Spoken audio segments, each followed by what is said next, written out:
رقت عيناي شوقا.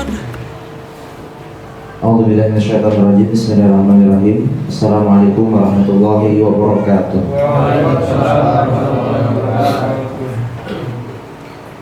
Innal hamdalillah nahmaduhu wa nasta'inuhu wa nastaghfiruh wa na'udzu bihi min shururi anfusina wa sayyiati a'malina.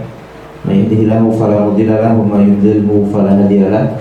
Asyhadu an la ilaha illallah wahdahu la syarika lahu wa asyhadu anna Muhammadan 'abduhu wa rasuluhu alladzi la nabiyya wa la rasula ba'dahu. Usikum wa nasi bi taqwallah fa fazal mu'minuna muttaqun. Qala subhanahu wa ta'ala fil Qur'anil Karim, ya ayyuhalladzina amanu taqullaha haqqa tuqatih wa la tamutunna illa wa antum muslimun. Qala Rasulullah Muhammad sallallahu alaihi wasallam, ittaqillaha haitsu ma kunta wa bi sayyi'atil hasanati tamhuha wa khaliqin nasi bi khuluqin hasanin. Rabbi shrah li sadri wa yassir li amri wa hlul 'uqdatam min lisani yafqahu qawli. Rabbi zidni ilman warzuqni fahma. Amma ba'd. Ikhwani fillah yang dirahmati Allah Subhanahu wa taala, sehat Pak? Mas? Yang enggak kelihatan sebenarnya.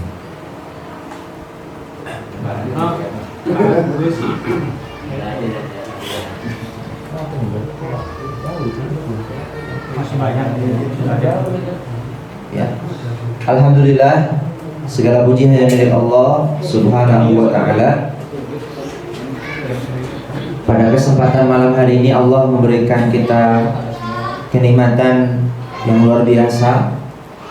Kita bisa makan, kita bisa minum, kita bisa menghirup udara gratis dari Allah Subhanahu wa ta'ala. Mari sama-sama kita gunakan kenikmatan yang Allah berikan untuk senantiasa bersyukur atas kenikmatan tersebut dengan mempergunakan kenikmatan tersebut untuk beribadah kepada Allah Subhanahu wa taala. Karena berbeda dengan orang solih terdahulu, bahkan suatu ketika Nabi Muhammad SAW pernah keluar rumah. Ketika keluar rumah di jalan itu bertemu dengan Abu Bakar As-Siddiq radhiyallahu anhu. Ketika bertemu dengan Abu Bakar As-Siddiq radhiyallahu anhu, Nabi Muhammad SAW berkata, "Ya Abu Bakrin, ma akhrajak." Wahai Abu Bakar, apa gerangan apa yang mengeluarkan kamu ke rumah? Kenapa kamu keluar rumah? Faqala Abu Bakar, kemudian Abu Bakar berkata, "Alju ya Rasulullah." Saya keluar rumah karena lapar. Maka Nabi SAW kemudian berkata, "Wallahi ma akhrajani illa alladhi ma akhrajaka." Saya keluar juga sama sebagaimana kamu. Saya keluar rumah karena saya lapar. Maka dua orang mulia Nabi Muhammad sama Abu Bakar kemudian berjalan kembali nyari makan. Ketemu dengan Umar bin Khattab radhiyallahu anhu yang juga ketika itu berada di luar rumah. Ditanya kembali oleh Nabi Muhammad SAW, "Ya Umar, ma akhrajaka." Wahai Umar, apa yang mengeluarkan kamu dari rumah? Kenapa kamu keluar rumah? Maka Umar berkata, "Alju ya Rasulullah." Lapar wahai Rasulullah. Masya Allah. Tiga manusia mulia, Nabi Muhammad, Abu Bakar, Umar itu sampai kelaparan karena tidak ada makanan di rumah untuk ia makan. Kita di rumah itu mau makan apa saja ada. Di rumah nggak ada makanan, tinggal beli keluar. Gojek mungkin datang itu makanan. Makanya teman-teman ikhwan fillah yang dirahmati Allah Subhanahu wa taala, kenikmatan yang Allah berikan, kita bisa makan dengan enak, kita bisa minum, kita haus tinggal minum, kita bisa menghirup udara bebas ini. Maka pergunakanlah kenikmatan yang Allah berikan tadi untuk senantiasa beribadah kepada Allah Subhanahu wa taala. Sebelum kenikmatan tadi dicabut, maka pergunakanlah kenikmatan itu untuk beribadah kepada Allah Subhanahu wa taala. Pada kesempatan malam hari ini Allah memberikan kita kenikmatan yaitu sehat, kesempatan juga. Maka mari sama-sama kita malam hari ini kita gunakan untuk bertolong ilmu. Semoga bisa menambah ilmu yang bermanfaat buat kita semua sehingga memudahkan kita untuk masuk surganya Allah Subhanahu wa taala. Bahasan saya yaitu tentang fikih sholat. Terakhir sampai apa Pak? Lupa, lama sekali ya. Sudah lama saya tidak bahas fikih ini. Sampai mana Pak? Di catatan antum. Kalau buku kecilnya catatannya sampai mana? Bagus. Pak Yatno biasanya nyatet tuh. Sampai mana Pak? Terakhir. Lali. Kewajiban sholat. Baik. Ikhwani fillah asyarakumullah, perlu saya bahas kembali. Di dalam sholat itu ada syarat. Syarat sholat itu sesuatu yang berada di luar sholat, ketika tidak dikerjakan maka sholatnya tidak sah. Syarat itu sesuatu yang berada di luar sholat, kalau tidak dikerjakan maka tidak sah. Contohnya apa? Bersuci. Kalau orang mau sholat harus bersuci terlebih dahulu. Kalau tidak bersuci dulu, kalau tidak wudhu dulu ketika hadas kecil, ataupun mandi ketika dia hadas besar tiba-tiba sholat, maka sholatnya tidak sah. Tadi malam habis junub, sholat subuh lupa karena mungkin bangunnya kesiangan, gelagapan, langsung ambil air wudhu, langsung sholat ke masjid. Assalamualaikum, dikir, terus pulang ke rumah. Setelah pulang ke rumah lihat istri mandi, baru dia teringat, Masya Allah, saya belum mandi. Apa yang terjadi? Maka sholat yang tadi itu tidak sah, harus diulang. Mandi dulu baru sholat lagi ya. Karena sesuatu yang ada di luar sholat dan ketika tidak dipenuhi maka sholatnya itu tidak sah. Itu syarat. 2, rukun. Kalau rukun itu sesuatu yang berada di dalam sholat, kalau tidak dipenuhi maka sholatnya batal dan wajib diulang. Contohnya sholat tidak baca Al-Fatihah, maka sholatnya batal, wajib diulang. Kalau wajibus sholat, sesuatu yang harus dikerjakan, tetapi kalau lupa itu tidak membatalkan sholat, cukup dia sujud sahwi. Paham Pak bedanya? Kalau rukun, kalau syarat itu di luar sholat, ketika tidak dikerjakan maka tidak sah. Kalau rukun itu sesuatu yang ada di dalam sholat, ketika tidak dikerjakan maka sholatnya batal, wajib diulang. Kalau wajibus sholat, sesuatu yang harus dikerjakan tetapi ketika lupa tidak membatalkan sholat, cukup dia sujud sahwi. Contohnya kemarin apa Pak? Wajibus sholat. Contoh wajibus sholat, contohnya apa? Tahiyat yang pertama itu wajibus sholat. Jadi tahiyat pertama itu harus dikerjakan. Tapi kalau lupa, pas ketika rakaat 2 dia kemudian malah berdiri, harusnya itu tahiyat, maka ketika sudah Al-Fatihah pada rakaat yang ketiga, padahal dia itu lupa tahiyat, baru ingat mungkin ketika rakaat ketiga, apa yang dikerjakan Pak? Jangan duduk lagi, tapi lanjutkan sholat. Nanti ketika di akhir dia sujud sahwi dua kali ya, gitu. Nah, bahasan selanjutnya tentang sunnah-sunnah sholat. Bisa dibedakan dulu ya, jadi supaya tidak bingung. Sunnah-sunnah sholat. Sunnah-sunnah sholat, pengertian. Sunnanus sholah hiya aqwalun wa af'alun yustahabul ityanu bihafiz sholat. Sunnah-sunnah sholat adalah perkataan atau perbuatan. Perkataan atau perbuatan. Aqwalun wa af'alun, perkataan ataupun perbuatan yang disunnahkan untuk dikerjakan di dalam sholat, ataupun yang dianjurkan untuk dikerjakan di dalam sholat. Perkataan atau perbuatan yang dianjurkan atau yang disunnahkan untuk dikerjakan di dalam sholat. Yusabu fa'iluha, koma tadi ya, orang yang mengerjakannya akan mendapatkan pahala. Yusabu fa'iluha, orang yang mengerjakannya akan mendapatkan pahala. Wala tubtilu sholatu bitarkiha walau amdan, dan tidak membatalkan sholat ketika dikerjakan, dan tidak membatalkan sholat ketika tidak dikerjakan meskipun dengan sengaja, dan tidak membatalkan sholat ketika tidak dikerjakan meskipun dengan sengaja, dan tidak membatalkan sholat ketika tidak dikerjakan meskipun dengan sengaja. Masuk Pak, nggak apa-apa Pak. Agak geser ke depan mungkin, silakan. Maju. Geser, maju ke dalam.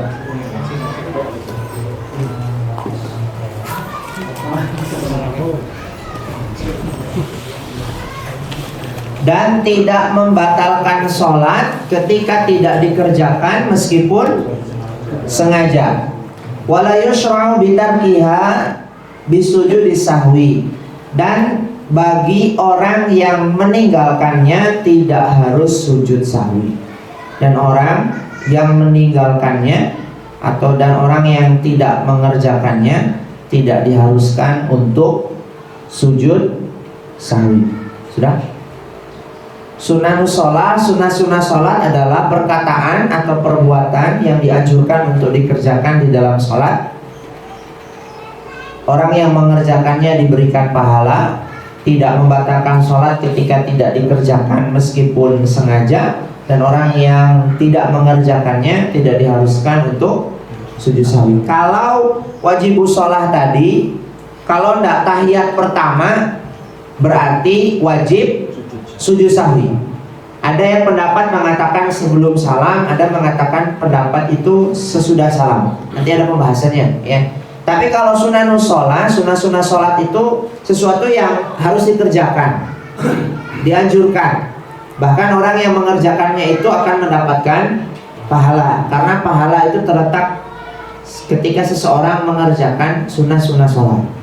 Nah, kalau tidak dikerjakan meskipun tidak disengaja, itu tidak membatalkan sholat. Contohnya apa? Bacaan ataupun dzikir ketika ruku, iktidal, dan sujud.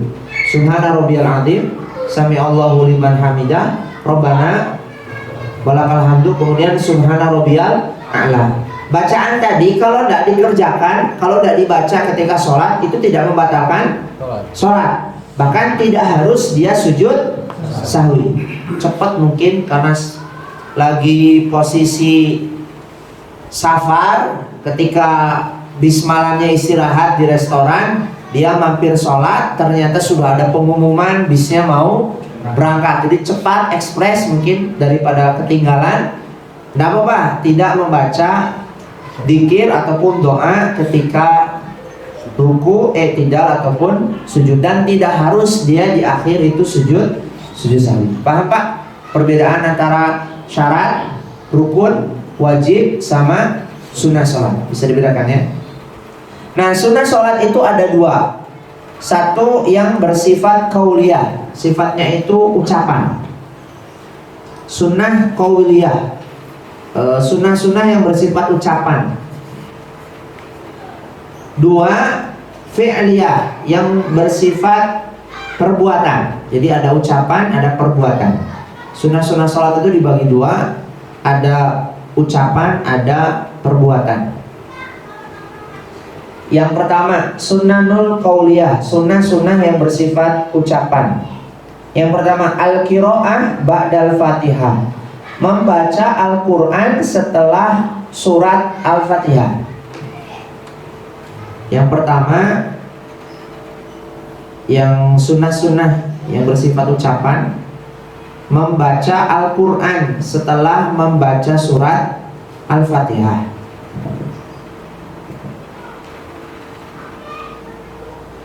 Membaca Al-Quran setelah Al-Fatihah itu bukan ayat-ayat pendek.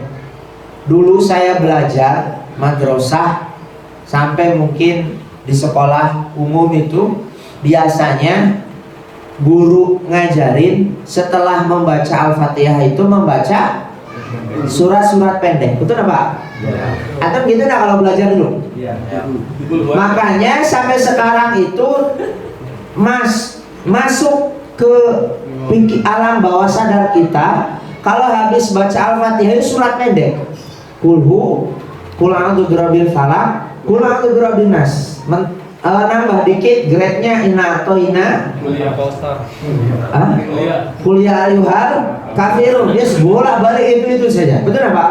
Antum sholat di mana saja rata-rata seperti itu. Karena memang mindset yang dibangun itu setelah surat Al-Fatihah itu baca ayat-ayat pendek. Ya ayat-ayat pendek ya surat Juz Amma, Ad-Duha ke bawah itu.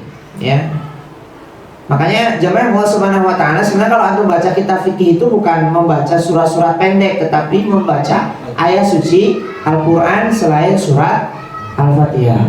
Maka semakin panjang bacaan seseorang itu semakin bagus, semakin bervariasi bacaan Al-Qur'an ketika sholat itu semakin afdol, semakin bagus, semakin banyak pahalanya. Maka antum harus banyak hafalan. Hafalannya itu harus banyak. Ya, rakaat pertama mungkin An-Naba, rakaat kedua An-Naziat. Ya raketang 2 ayat kan nggak apa-apa. Bismillahirrahmanirrahim. Amma yatasaalun 'anin naba'il 'adzim. Allahu akbar. Kamu tadi sholatnya bacanya An-Naba. Mantap. Berapa ayat? 2. Boleh enggak? Boleh, tapi ya lebih baiknya banyak ya. Terutama sholat malam. Sholat malam itu kalau bisa antum sholat malam itu jangan memperbanyak rokaatnya. Tapi kalau bagus itu memperlama bacaannya, memperlama berdirinya.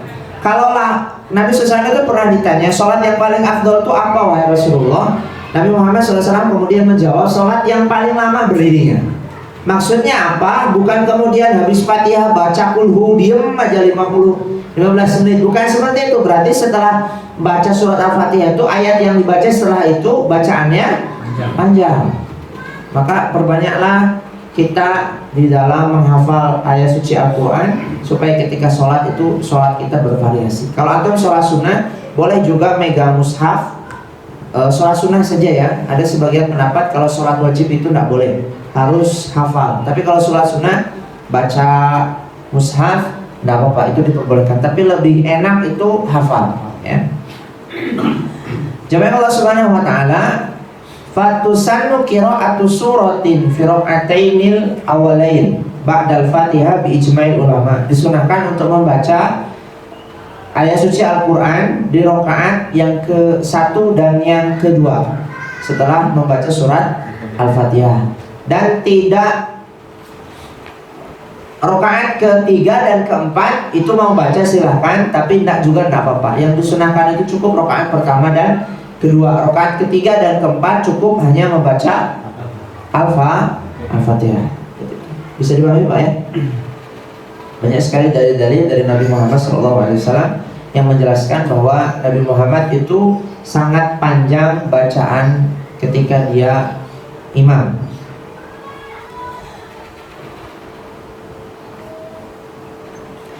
Anna Nabiya sallallahu alaihi wasallam kana yaqra'u fi salatil dhuhr fi rak'atainil awwalain fi kulli rak'atin qadra 30 ayat wa fil akhirain qadra 50 asyrata ayat. Nabi Muhammad sallallahu alaihi wasallam ketika sholat duhur rakaat pertama dan kedua itu bacanya itu kurang lebih 30 ayat. Sholat apa? Duhur. Coba saya tanya sama antum, jujur deh. Sholat duhur yang biasa dibaca surat apa? Hah? Alail. Pak Selamat, alail berapa ayatnya Pak? Nabi Muhammad itu sholat duhur itu 30 ayat, panjang Pak, Masya Allah ya. Maka kalau jadi imam itu harus banyak bacaannya, harus banyak hafalannya. Bahkan ada ya,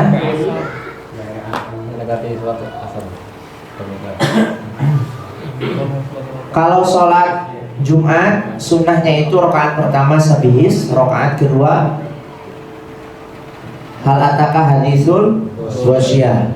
Tapi saya sering kalau sholat Jumat, ngimami sholat Jumat, saya mau nyunah baca sabihis Rakaat kedua baca hal ataka haditsul ghasyiyah. Habis salam itu manajemennya itu bilang, Ustaz, mohon maaf banget, besok jangan baca surat yang terlalu panjang, cukup yang pendek-pendek saja. Oke, siap. Maka setelah itu saya paling baca Wadduha, Alam Nasroh, ya seperti itu. Tapi kalau antum mungkin ngimami itu bacaan yang panjang ya. Jamaah Allah Subhanahu wa taala, itu yang pertama sunnah setelah Al-Fatihah, yaitu membaca ayat suci Al-Qur'an. Apa yang kita bisa kita baca di situ. Kedua, berzikir ketika ruku atau berdoa ketika ruku.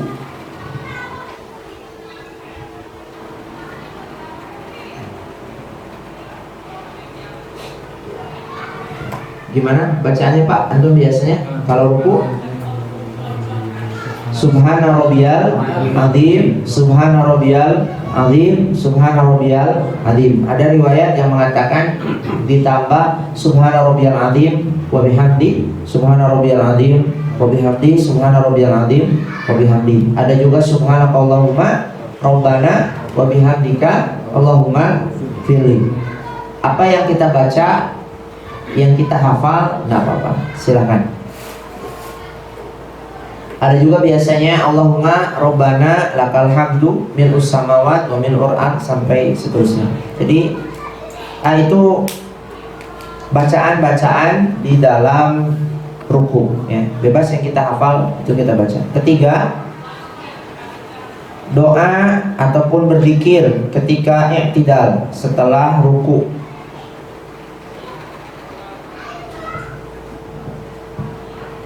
Ketika kita mengucapkan Robbana, ada yang Robbana walakal hamdu, ada yang Robbana lakal hamdu. Bebas ya. Ada yang kalimat-kalimat yang lain tapi redaksinya biasanya sama. Kalau nggak Robbana lakal hamdu ataupun Robbana walakal hamdu. Ada juga doa tambahan ketika seseorang setelah mengucapkan kalimat tadi, Allahumma Rabbana lakal hamdu mil'us samawat wa mil'ul ard wa mil'u ma bainahuma wa mil'u ma syi'ta min syai'in ba'du. Ditambah itu boleh. 4. Berdoa ataupun dzikir ketika sujud.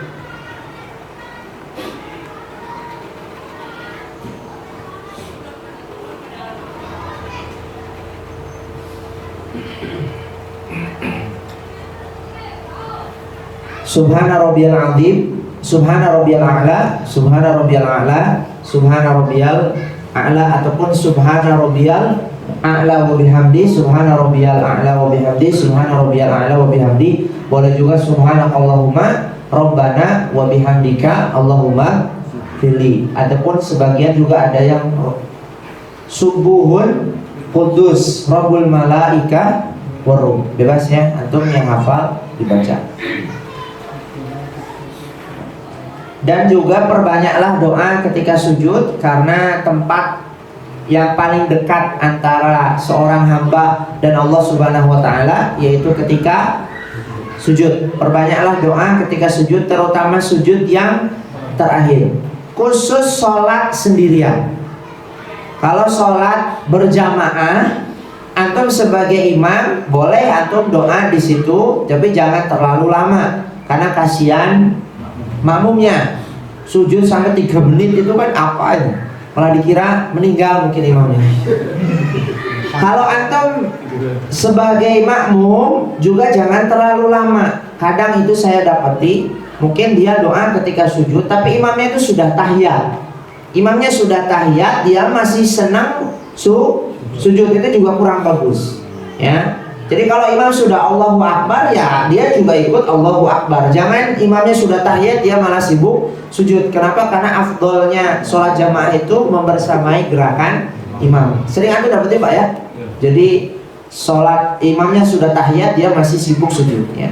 Nah, sujud itu perbanyaklah doa ketika mungkin seseorang itu sholat sendirian. Itu perbanyaklah doa ketika sujud, terutama sujud yang terakhir. Tetapi syaratnya doanya harus yang ma'thur dari Nabi Muhammad SAW. Ada teks Nabi ada doa dari langsung dari Nabi Muhammad SAW. Jangan ngarang ya, mentang-mentang mau doa di sujud pakai bahasa Jawa, sholatnya tidak sah, sholatnya batal.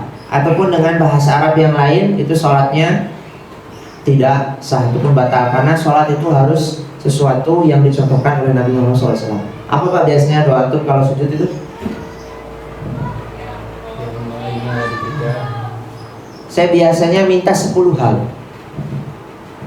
Allahumma inni as'aluka salamatan fid din wa afiyatan fil jasad wa ziyadatan fil ilmi wa barakatan fil rizqi wa tawbatan qabla al-maut wa rahmatan 'indal maut wa maghfiratan ba'dal maut. Allahumma hawin 'alaina fi sakaratil maut wa najata minan nar wal 'afwa 'indal hisab. Itu minta 10 hal sama Allah Subhanahu wa taala. Selanjutnya 5. Doa di antara dua sujud.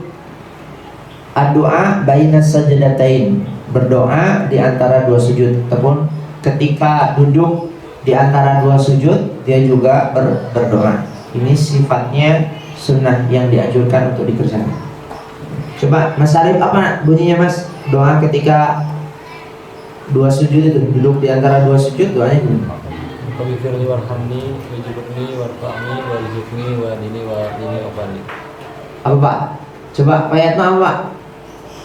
Waghfirli warhamni wajibni warfa'ni warzuqni wahdini wa'afini. Sama nggak? Sama. Mas Teguh apa Mas? Sama. Apa? Sama itu apa? Waghfirli warhamni wajibni warfa'ni warzuqni wahdini wa'afini. Ya. Kalau kita dah hafal cukup Rabbighfirli, ya Allah ampunilah aku, ya Allah ampunilah aku, ya Allah ampunilah aku. Kalau ya hafal yang kalimat itu enggak apa-apa. Ataupun Allahumma Rabbighfirli warhamni wajburni wahdini warzuqni. Rabbighfirli warhamni wajburni wahdini warzuqni. Ataupun versi yang lain silahkan. Tapi jangan kebalik-balik. Pesan saya jangan kebalik-balik. Antum harus cari hadisnya gimana, teksnya seperti apa, itu hafalkan. Jadi jangan kebalik-balik. Ini wajburni dulu apa warzuqni dulu. Nah itu.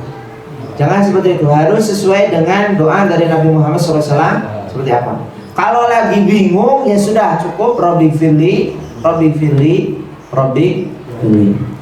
Itu ya. 6.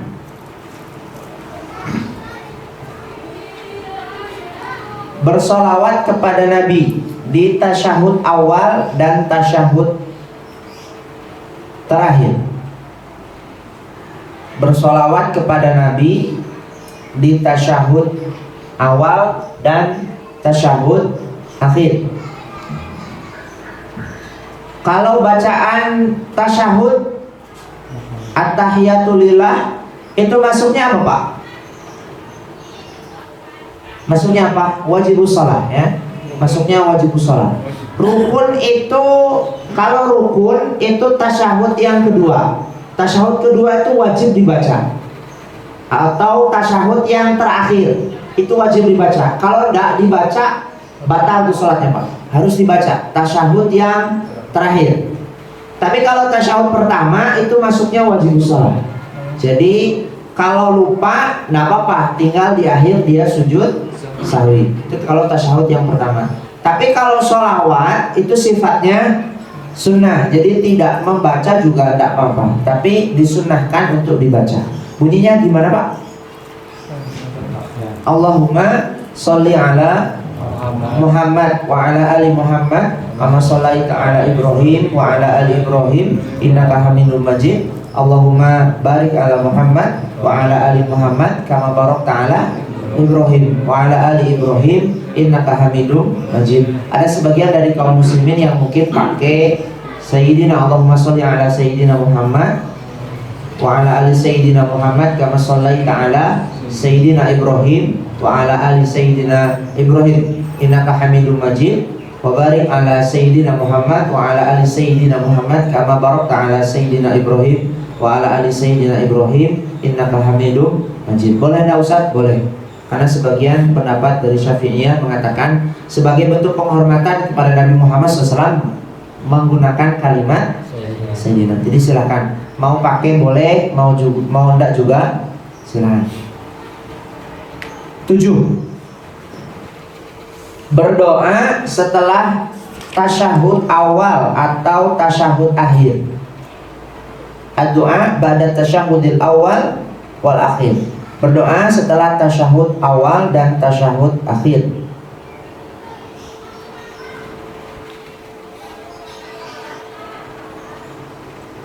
Gimana Pak doanya tuh? Biasanya rakaat tasyahud terakhir ya.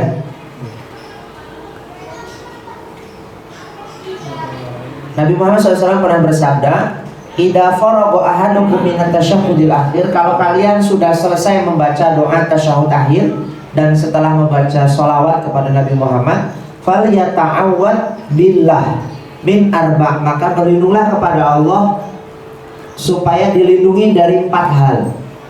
Min adabi jahannam, dari adab neraka jahanam, wa min adabil qabr, dari adab kubur, wa min fitnatil mahya wal mamat, dari fitnah mati dan hidup, wa min syarri masihid dajjal, dan keburukan dajjal. Jadi kalau antum tasyahud akhir, boleh kita setelah membaca sholawat mengucapkan kalimat Allahumma inni a'udzubika min adabi jahannam wa min adabil qabr wa min fitnatil mahya wal mamat wa min syarri fitnatil masihid dajjal. Ataupun doa-doa yang lain boleh. 8. Salam yang kedua.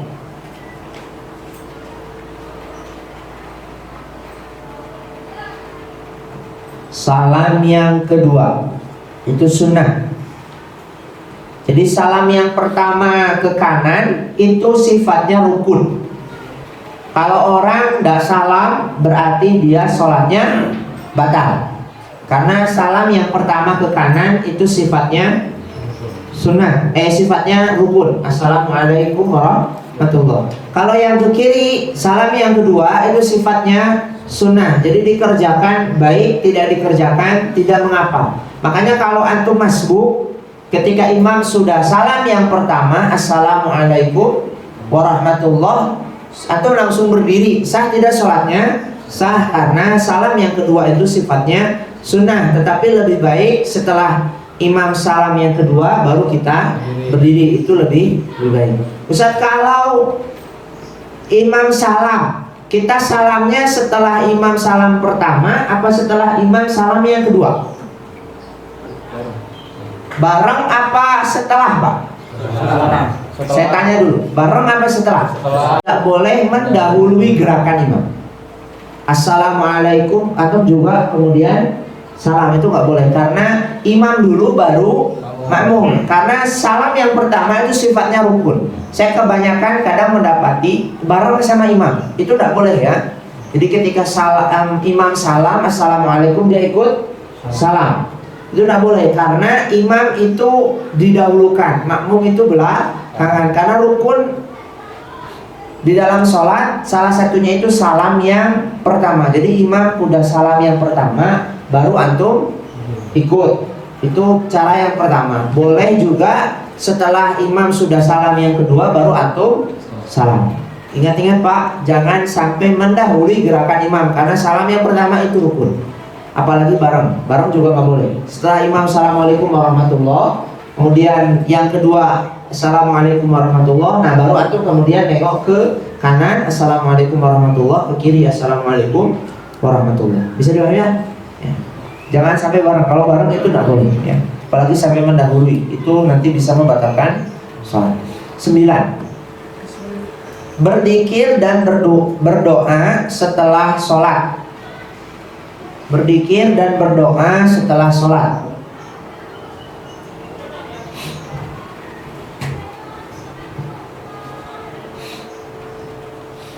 Ada beberapa hadis dari Nabi Muhammad SAW berkenaan dengan zikir-zikir setelah sholat.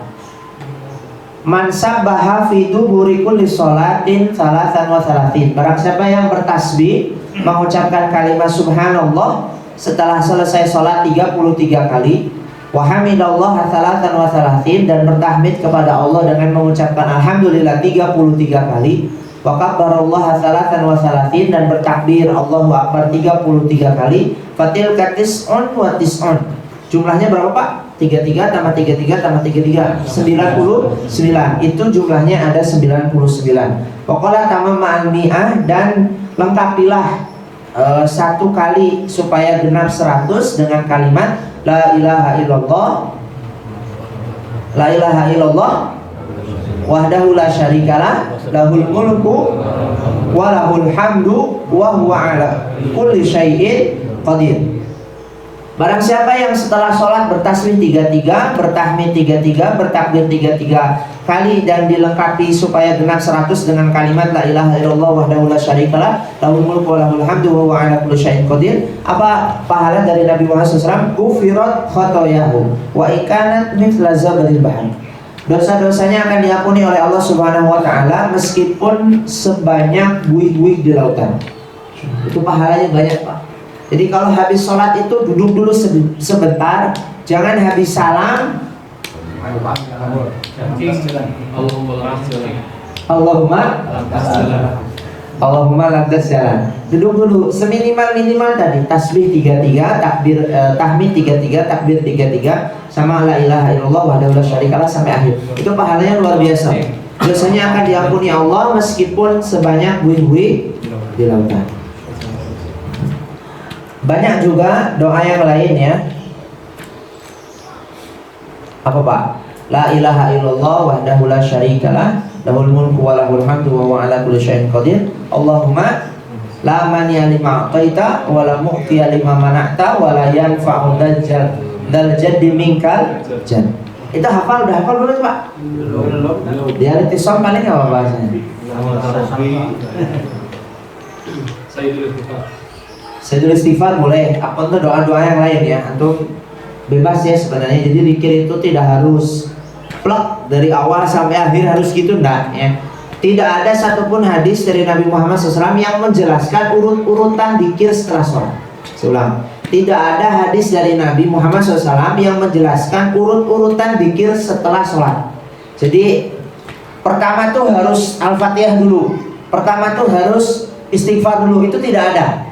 Jadi mau ditukar-tukar sebenarnya boleh-boleh saja, silakan. Beristighfar dulu, baru kemudian Allahumma antas salam wa minkas salam, tabarakta ya dzal jalali wal ikram, nambahi kemudian Allahumma la mani'a lima a'taita wa la mu'tiya lima mana'ta wa la yanfa'u dzal jaddi minkal jadd. Baru ketika itu kemudian nambah tasbih tadi, tahmid, ya silakan ya. Ada juga yang harus kita baca nih, yang sering terlewat. Satu, baca ayat kursi. Itu harus dibaca ya.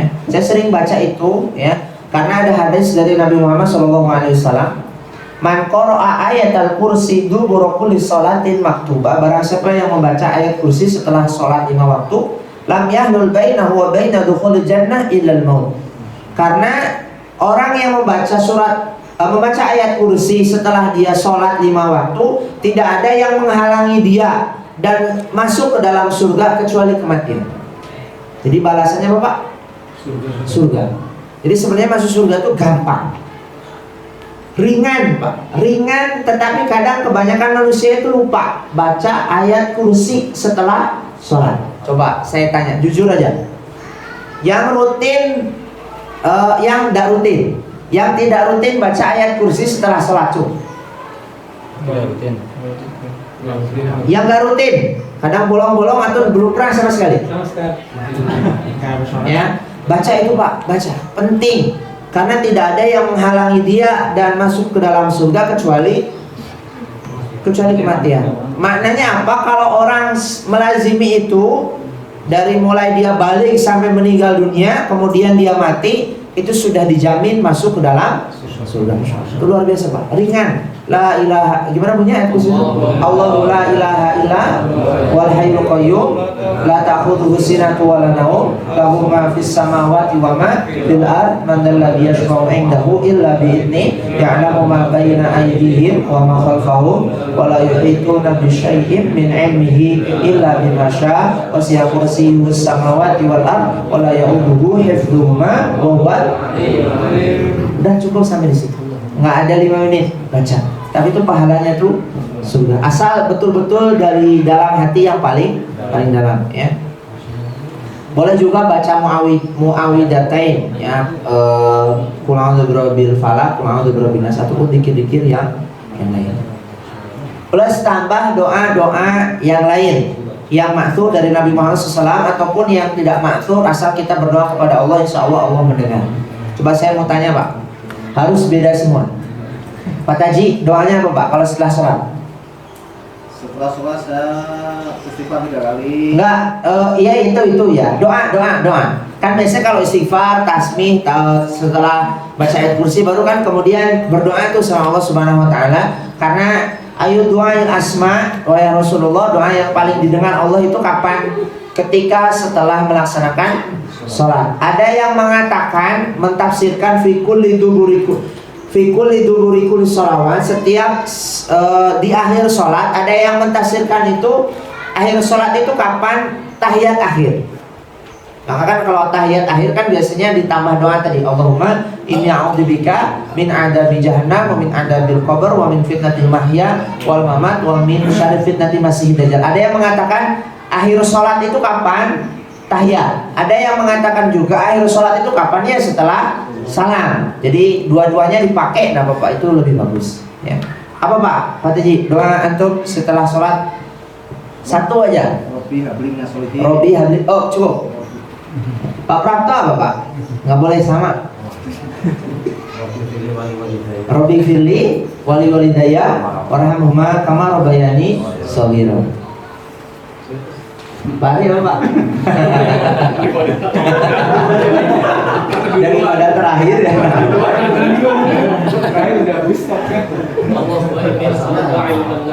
Allahumma inni as'aluka ilman nafi'an wa rizqan thayyiban wa amalan mutaqabbalan. Mas Ari Pak Mas. Allahumma ansuril Islam wal muslimin. Ya, Allahumma ansuril Islam wal muslimin.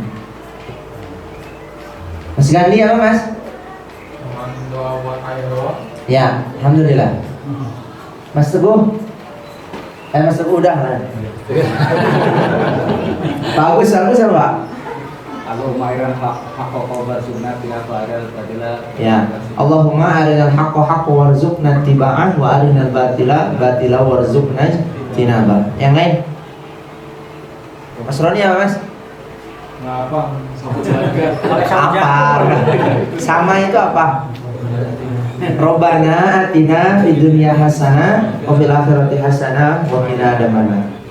Karena setiap orang itu biasanya doanya masing-masing ada doa andalan. Tapi kalau bisa perbanyaklah doa. Atau kalau lihat kiai doa itu masya Allah panjang banget. Kadang saya juga heran, ini apal semua doanya. Kenapa orang itu bisa doanya panjang dan di luar kepala? Kenapa Pak? Sering dibaca. Sering dibaca. Jadi sering dibaca. Doa itu meskipun panjang, tapi kalau sering dibaca itu nanti lama-lama hafal. Kalau setiap hari doanya Robbana atina fid dunya hasanah wa fil akhirati hasanah wa qina adzabannar dan tidak pernah nambah hafalan, dia kuitok dari balik sampai 60 tahun semuanya itu aja doanya ya. Tambah Pak, Robbana dzalamna anfusana wa illam taghfir lana wa tarhamna lanakunanna minal khasirin. Rabbighfirli wa liwalidayya warhamhuma kama rabbayani shaghira. Allahumma a'inni 'ala dzikrika wa syukrika wa husni ibadatik. Ataupun doa-doa nabi yang lain. Kalau doanya Nabi Adam tadi ya, Robbana dzalamna anfusana wa illam taghfir lana wa tarhamna lanakunanna minal khasirin. Doanya Nabi Yunus ketika di dalam perut ikan, la ilaha illa anta subhanaka inni kuntu minadz dzalimin. Doanya Nabi Ibrahim, Rabbi habli minas sholihin, Rabbi ja'alni muqimas sholati wa min dzurriyyati Rabbana wa taqabbal doa. Ataupun doa-doa nabi-nabi yang lain baca. Kalau doanya Nabi Muhammad apa? Doanya Nabi Muhammad Sallallahu Alaihi Wasallam. Bapak, ya yang tadi antum baca itu kan doanya Nabi Muhammad Sallallahu Alaihi Wasallam. Robbana atina fid dunya hasanah wa fil akhirati hasanah wa qina adzabannar. Dibaca karena itu sebuah fadilah yang luar biasa. Ketika seseorang mau doanya dikabulkan oleh Allah, maka bacalah dia di akhir sholat. Bisa sebelum salam, setelah tahiyat, bisa setelah berzikir sholat. Itu sunnah-sunnah yang sifatnya ucapan. Yang kedua, yang fi'liyah. Fi'liyah itu sunnah-sunnah yang pekerjaan, perbuatan. Satu, ittikhadus sutrah fis sholat. Sholat menghadap sutroh. Sholat menghadap sutroh. Sutroh itu bahasa Indonesianya itu pembatas. Sutroh, tulis saja sutroh ya. Sholat menghadap sutroh ataupun mungkin pembatas. Terus dulu. Sutroh itu bisa tembok, jadi antum menghadap tembok, ataupun menghadap orang lain yang sedang duduk, ataupun orang lain yang sedang sholat. Kalau tidak ada, boleh antum ngasih apa saja. Yang penting sini nih, sejengkal, ya, tas boleh, ya, atau apa saja silakan. Yang tidak mengganggu kehusuan sholat. Atau mau sholat sajadah boleh. Atau mau sholat habis beli mie ayam pakai mangkok, mie ayamnya taruh jadikan sutroh, itu tidak membatalkan, membuat sholat itu tidak khusyuk. Saya sering mendapati di masjid, jadi salah satu kesalahan sholat itu sholatnya di tengah-tengah tanpa menghadap sutroh, tanpa menghadap sesuatu yang membatasi dia. Supaya apa? Supaya orang itu tidak lewat di depan dia. Batasannya itu satu tempat sujud. Entah itu apalah kita taruh di situ supaya orang itu tidak lalu lalang. Jadi sholatnya benar-benar khusus, itu tempat kita sholat. Jadi jangan antum kemudian sholat di tengah-tengah sholat tanpa menghadap apa-apa, samping pintu lalu lalang orang. Jangan seperti itu. Itu sholatnya tidak khusyuk ya. Atau kalau sholat sunnah setelah sholat fardu itu, ini khusus sholat sunnah ya. Tapi kalau sholat wajib itu sutrohnya imam. Jadi kalau ada yang batal, dia kemudian lewati makmum, itu tidak apa-apa karena sutrohnya orang sholat jamaah itu imam. Ini ketika sholat sendirian. Sholat sunnah itu di masjid.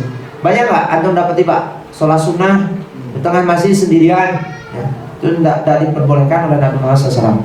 Jadi kurang sunnah karena sunnah sholat itu menghadap ke sutroh. Bebas mau apa saja, yang penting minimal itu satu jengkal. Orang yang sedang duduk, orang yang sedang sholat, tiang masjid, tembok atau apa saja mendekat, itu lebih baik. Bahkan kalau sutrohnya itu pergi karena mungkin seorang kemudian pergi, ada jarak jauh, itu diperbolehkan untuk maju ke depan untuk mendekati sutroh. Tapi majunya nggak boleh sama sebagaimana antum jalan, karena 3 langkah batal sholatnya. Jadi selangkah demi selangkah pak, kanan 1 langkah, kiri 1 langkah, set, jalan lagi 2 langkah, 2 langkah. Jangan jalannya terus-terusan. Kalau jalannya terus-terusan batal sholatnya, karena 3 langkah itu sudah membatalkan sholat. Kecuali sesuatu yang darurat, contohnya anak lagi nangis jatuh. Apa yang antum kerjakan pak? Lagi sholat jamaah, anak jatuh. Apa lanjutin sholat? Ambil dulu anaknya, kemudian antum pangku. Batal nggak sholatnya? Tidak, lanjutin saja sholatnya. Insya Allah itu tidak membatalkan sholat. Ada yang salam, tok assalamualaikum. Gimana pak? Buka pintu batal nggak sholatnya? Batal kalau sambil mengucapkan salam. Waalaikumsalam, dibuka. Paket pak, nanda tangan. Sholatnya batal. Kalau cuman bukain pintu doang, arah kiblat misalnya, pintunya arah kiblat dibukain, dia kemudian lanjutin sholat, nggak apa-apa karena arah kiblat. Tapi kalau sambil salam, sambil ngobrol, itu sudah batal sholatnya. Paket, antum lagi sholat duha, yus batalin aja sholatnya, ambil dulu pak paketnya, gitu. Karena itu sholat Sunnah nanti diulang lagi sholatnya dan apa daripada kemudian orangnya itu pergi ya. Itu yang pertama. Kedua, oh ya saya tambahan, kalau antum lagi sholat nih, ada yang lewat di depan antum cegah, tahan, boleh enggak? Boleh. Kalau sholat sunnah, tapi kalau sholat wajib, dah harus karena bebas ya, sholat wajib itu bebas. Sholat berjamaah itu bebas. Kalau sholat sendirian ada yang lewat depan antum, halangi. Ya. Kecuali anak-anak. Kalau anak-anak biarin mau keliling kayak gimana juga namanya juga anak-anak. Jadi anak-anak kalau rame di masjid, ya nggak apa-apa namanya juga anak-anak. Justru anak-anak ini rame. Kalau nggak rame itu bukan anak-anak. Rame sering kemana-mana. Satu kadang miris juga ada masih tulisannya itu dilarang membawa anak-anak. Terus kalau dilarang membawa anak-anak, terus anak-anak digardu gitu. Lebih baik rame di masjid daripada rame di gardu. Itu lebih baik. Karena dunia anak-anak itu ya memang main. Kedua, sunnah yang bersifat pengalia.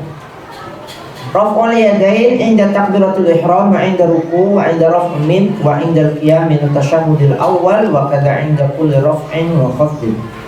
Mengangkat tangan ketika takbiratul ihram, ketika ruku', ketika i'tidal, dan ketika berdiri dari tasyahud yang pertama. Mengangkat tangan ketika takbiratul ihram, ruku', i'tidal, berdiri dari tasyahud yang pertama.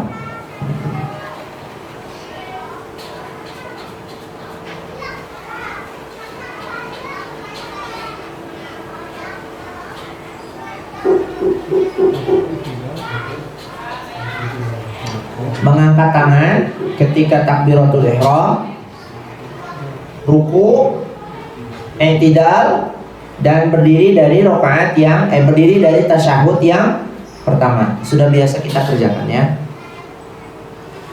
Sampai mana Pak? Nabi Muhammad SAW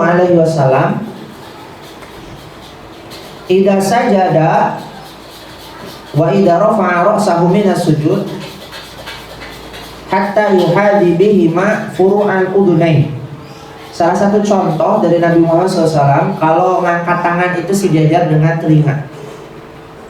Coba Pak, praktekkan semua. Sejajar telinga. Telinga. Tangannya lurus. Telinga ini ya, lurus. Tangannya lurus, rapat. Jadi bukan gini ya. Gini salah. Ke depan, arah kiblat, sejajar dengan telinga. Itu yang pertama. Kedua, sejajar dengan pundak. Nah, itu. Bebas mana yang kita senangi, mana yang enak, silakan sejajar dengan sini. Kalau terlalu bawah, salah. Terlalu atas juga salah. Miring juga salah. Allah, salah. Tidak ada contoh dari Nabi Muhammad SAW. Kamu sholat itu mau ngikutin siapa? Sholat yang paling baik itu sholat Nabi Muhammad SAW. Nabi Muhammad itu mencontohkan dua, sejajar dengan telinga, sejajar dengan bahu. Tiga, wad'ul yumna 'alal yusra fawqa sadr. Meletakkan tangan kanan di atas tangan kiri, di atas dada. Sejajar di sini ya. Meletakkan tangan kanan di atas tangan kiri sedada. Sini, ini sunnah.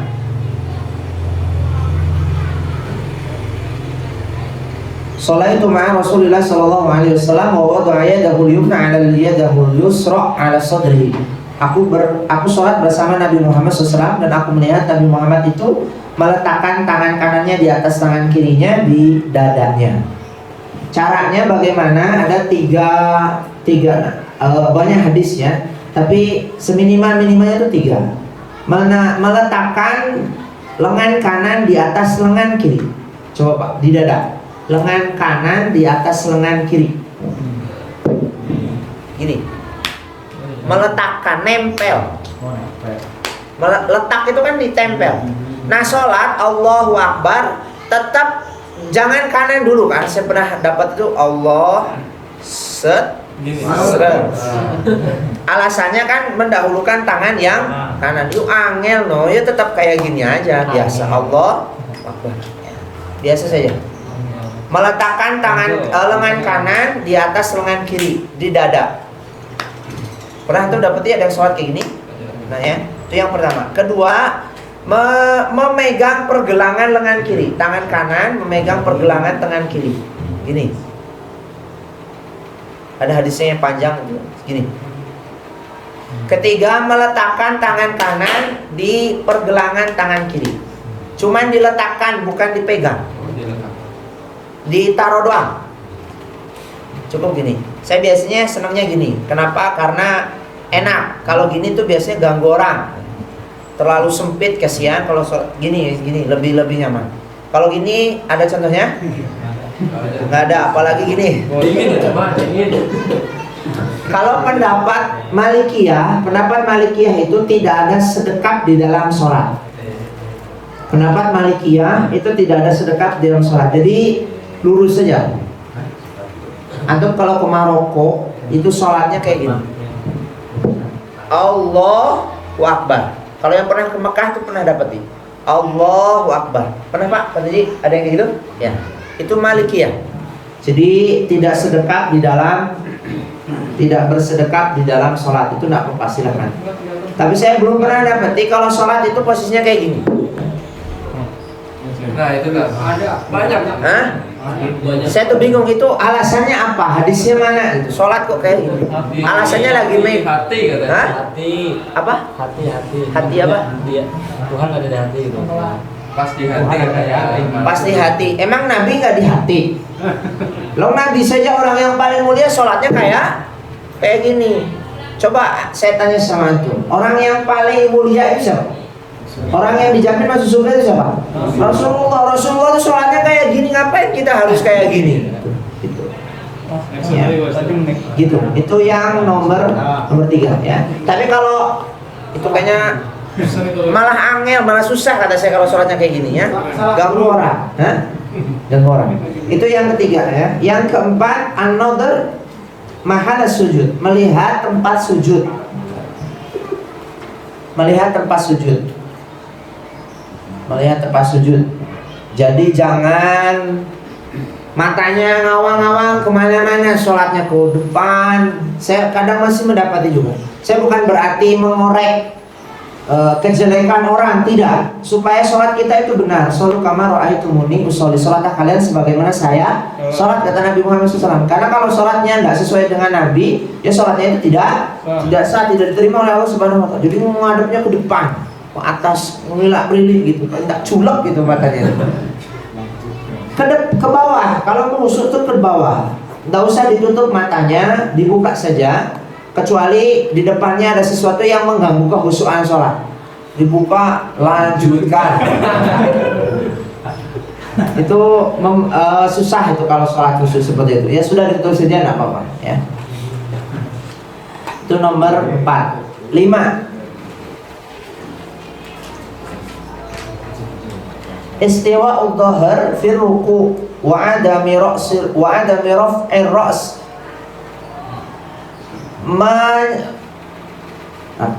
Meluruskan pundak ketika ruku dan tanpa mengangkat kepala. Meluruskan ruku, meluruskan pundak. Dohor itu pundak ketika ruku dan tidak mengangkat kepala ketika ruku. Ya. Koma. Apa ini namanya? Dan mencengkram lutut serta meluruskan tangannya. Mencengkram lutut serta meluruskan tangannya. Mas Said, sini Mas, sini. Ruku, gimana ruku? Ada sana. Iya. Nah, jadi sunnahnya itu apa? Kalau ruku itu ininya lurus, kepalanya jangan terlalu, coba Mas ke atas kemana? Kadang enggak, ataupun terlalu bawah, itu lurus kayak tadi, betul. Sip. lurus, ini lurus, ini di sini nih nyekram dengkul. Nabi Muhammad SAW bersabda, ruku yang betul itu ketika ada air itu tidak tumpah. Sama gelasnya. Nah, ini tumpah. Cukup seperti ini. Nah, itu betul. Kuat setengah jam gitu mas? Ya, yang salah seperti apa? Kepalanya terlalu atas itu salah. 2, tangannya terlalu atas mas, di paha. Terus, nah itu salah ya. Ininya ke atas aja. Nah. Ataupun terlalu bawah. Nah gini, pernah dapat pak? Salah ya, itu salah. Ataupun tangannya tidak lurus di sini mas, tutup di sini, tapi gini, tangannya tidak lurus, itu juga salah. Jadi semuanya harus sempurna. Sempurna kayak tadi gimana? Sep. Ini tetap di tempat sujud. Ini sujud ruku sesuai dengan sunnah Muhammad SAW. Rata-rata jarang yang begini, ya. Karena ini perlu ilmu, ya mas. 5 menit. Sekejap lagi. Silakan. Itu ya, ingat-ingat. Antum kalau punya keluarga di rumah diajarin. Saya tuh kadang kalau istri sholat tuh tak liatin. Salah itu sholatnya, yang benar tuh kayak gini. Antum tuh harus peka ya. Anak sholat, istri sholat di rumah tuh harus peka. Benerin. Kemarin ngaji tuh ruku yang betul tuh kayak gini. Ajarin. Supaya apa? Setiap istri sholat, antum kecipratan pahalanya. Saudara kita sholat, diajarin tata cara sholat supaya kita kecipratan pahalanya ketika selama dia sholat. Nomor berapa? 6.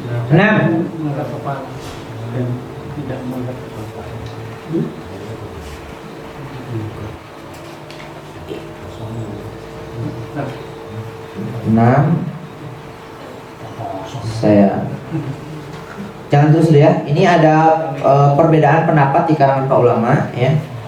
Kalau antum sujud itu tangan dulu apa lutut dulu pak? Tangan. Coba yang tangan dulu coba. Jadi kalau tangan dulu tuh kayak gini. Ini kan sami Allahu liman hamidah. Tangan dulu. Tangan baru lutut ya. Ada juga yang lutut dulu, lutut baru tangan. Antum biasanya yang mana pak? Tangan dulu apa? Yang tangan dulu, cung. Saya tanya yang tangan dulu. Tangan dulu. Yang lutut dulu. Ya. Kalau tangan dulu faktor U pak. Iya. Kalau langsung itu berat ya. Maka tangannya dulu. Ya. Tapi itu bebas ya. Itu ada perselisihan di kalangan ulama memaknai satu hadis. Janganlah kalian sujud itu sebagaimana turunnya unta. Nah itu banyak sekali perbedaan di kalangan ulama. Jadi mau tangan dulu ya boleh, mau ruku, mau lutut dulu juga boleh. Silakan mana yang gampang. Kalau mungkin berat lutut dulu ya tangan dulu, enggak apa-apa. Jadi hah? Nah itu panjang perbedaannya pak. Ini nggak akan selesai ya. Nggak akan selesai dalam waktu 10 menit. Banyak hadis panjang sekali. Ya. Selanjutnya. Kita bangun itu. Ya, itu selanjutnya nomor segitu.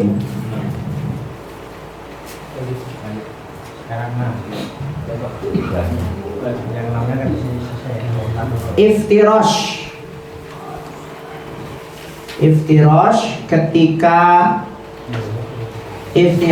ketika tasyahud yang pertama dan tawarruk ketika tasyahud yang terakhir. Dulu. Iftirash ketika tasyahud yang pertama dan tawarruk ketika tasyahud yang kedua. Mas Arif, maju mas ini mas. Iftirash itu pakai celana nggak? Pakai. Dibuka? Bukan celananya. Nah, pendek sini mas. Mas Yunus, ini. Biar jelas. Celana pendek ternyata. Ya. Ngadep sini. Biar kelihatan. Duduk tasyahud yang iftirash, tasyahud pertama.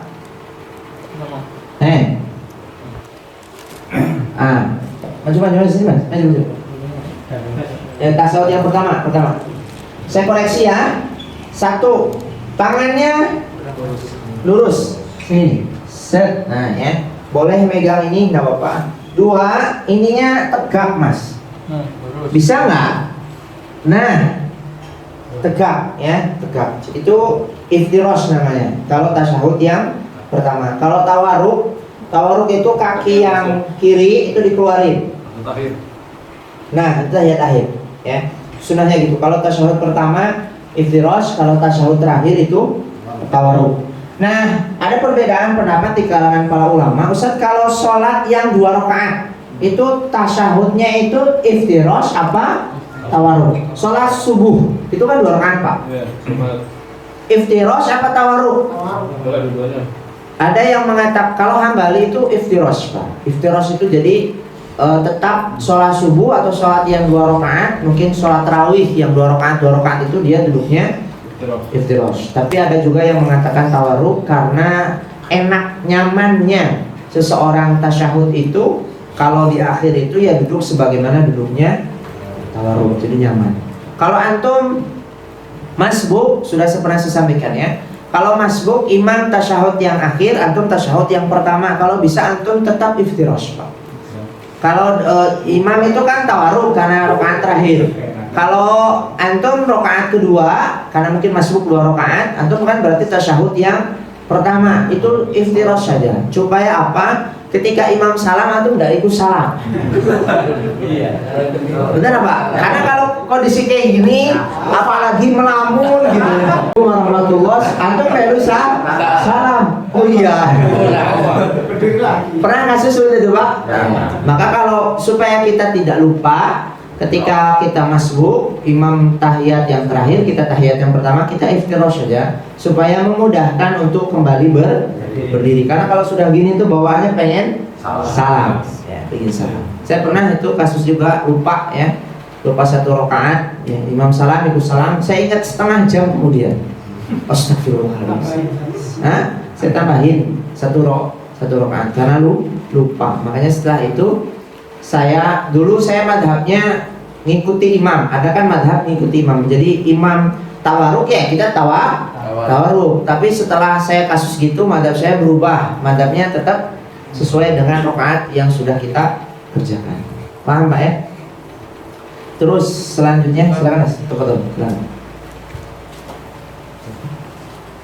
Duduk istirahat sebelum berdiri ke rakaat yang keempat.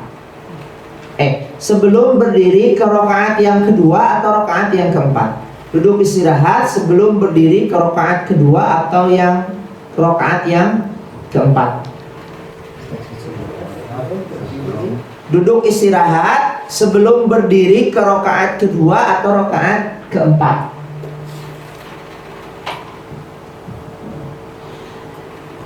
Mas Roni, sini biar jelas ya. Kadang kalau nggak dipraktikkan Pak. Rakaat pertama sujud. Imam salam, Allahu Akbar. Duduk dulu Pak, sejenak. Baru berdiri ke rakaat yang kedua.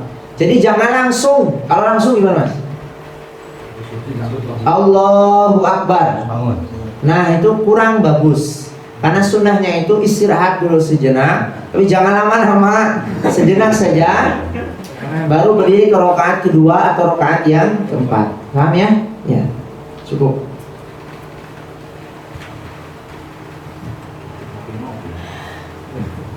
Selanjutnya, al-i'timad 'alal ar biyadain 'inda nuhud ila raka'ah al-jadidah. Bersandar dengan tangan ketika ingin berdiri ke rakaat selanjutnya.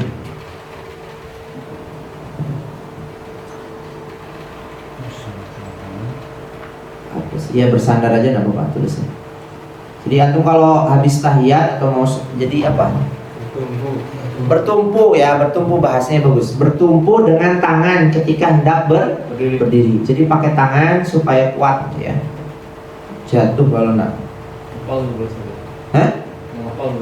Ngepal boleh, lurus juga boleh. Silakan mana yang gampang.